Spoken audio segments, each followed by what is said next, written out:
Sarvepalli Radhakrishnan was an Indian philosopher and statesman who served as the second President of India from 1962 to 1967. He was also the first Vice President of India from 1952 to 1962. The true teachers are those who help us think for ourselves. Instead of celebrating my birthday, it would be my proud privilege if 5th September is observed as Teachers' Day. When we think we know, we cease to learn. The worst sinner has a future, even as the greatest saint has had a past. No one is so good or bad as he imagines. God lives, feels and suffers in every one of us, and in course of time, His attributes, knowledge, beauty and love will be revealed in each of us. Hinduism is not just a faith. It is the union of reason and intuition that cannot be defined but is only to be experienced. Evil and error are not ultimate. There is no hell, for that means there is a place where God is not, and there are sins which exceed His love. True religion is a revolutionary force. It is an inveterate enemy of oppression, privilege, and injustice. Religion is behavior and not mere belief. My ambition is not only to chronicle but to interpret and reveal the movement of the mind and unfold the sources of India in the profound plane of human nature. Love thy neighbor as thyself because you are your neighbor. It is illusion that makes you think that your neighbor is someone other than yourself.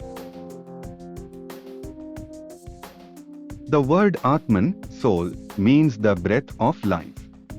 Atman is the principle of man's life, the soul that pervades his being, his breath, his intellect and transcends them. Atman is what remains when everything that is not the self is eliminated. It is the unborn and immortal element in man, which is not to be confused with body, mind or intellect. God is the soul of all souls, the supreme soul, the supreme consciousness. Before we can build a stable civilization worthy of humanity as a whole, it is necessary that each historical civilization should become conscious of its limitations and its unworthiness to become the ideal civilization of the world. Man is a paradoxical being, the constant glory and scandal of this world. The ultimate self is free from sin, free from old age, free from death and grief, free from hunger and thirst, which desires nothing and imagines nothing. We need not seek a cause or a motive or a purpose for that which is, in its nature, eternally self-existent and free.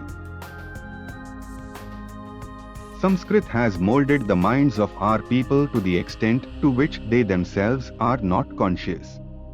Sanskrit literature is national in one sense, but its purpose has been universal.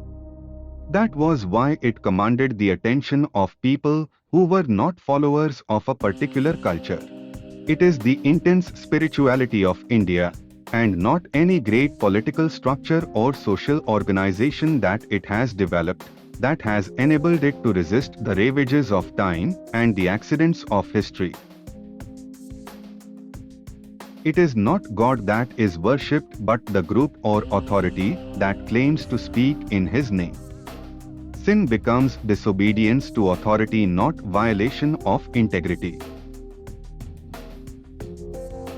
Into the bosom of the one great sea flow streams that come from the hills on every side. Their names are various as their springs, and thus in every land do men bow down to one great God, though known by many names.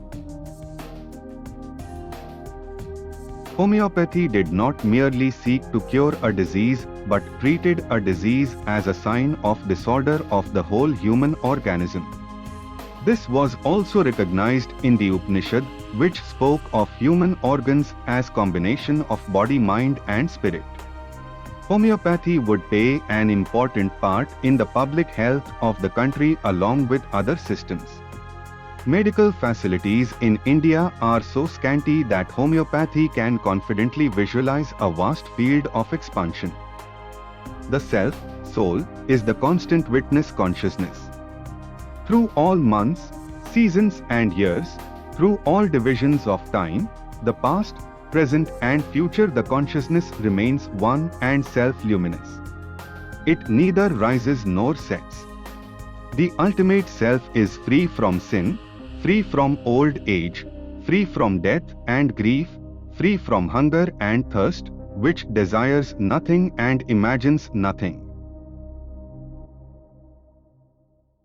Just as the Atman, soul, is the reality underlying the conscious powers of an individual, so the Supreme Soul, God, is the eternal quiet underneath the drive and activity of the universe. Hinduism is wholly free from the strange obsession of some faiths that the acceptance of a particular religious metaphysics is necessary for salvation, and non-acceptance thereof is a heinous sin meriting eternal punishment in hell. His essential nature is Satchitananda, Sat, absolute being. He encompasses everything because there is nothing outside of him. Chit, absolute consciousness. He is the complete consciousness.